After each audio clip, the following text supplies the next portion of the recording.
കരുണയുടെ അവസാന മണിക്കൂർ എന്ന് പറയുന്ന ബുക്കിലെ 54-ാമത്തെ മെസ്സേജിൻ്റെ സെക്കൻഡ് പാർട്ടാണ് വായിക്കുന്നത്. എൻ്റെ കുഞ്ഞെ, എനിക്കിനിയും എൻ്റെ അമ്മയുടെ കണ്ണുനീർ കണ്ടുകൊണ്ടിരിക്കാൻ കഴിയില്ല.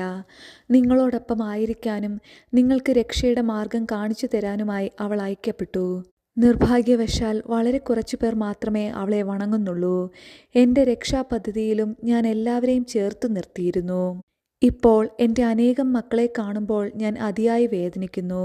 രക്ഷയുടെ മാർഗം ഇനിയും മനസ്സിലാക്കാത്ത നിങ്ങളെ നോക്കി ഞാൻ വിലപിക്കുകയും ചെയ്യുന്നു.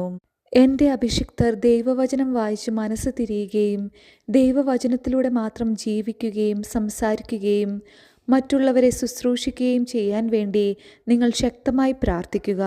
നിങ്ങളുടെ അടുക്കൽ എളുപ്പമുള്ള പ്രശ്നപരിഹാരങ്ങളും വാഗ്ദാനം ചെയ്തുകൊണ്ട് വരുന്ന പിശാചിൻ്റെ വാക്കുകളാൽ വഞ്ചിതരാകരുത്. അവ നിങ്ങളുടെ ആത്മാവിന് അത്യന്തം അപകടകരമാണ്.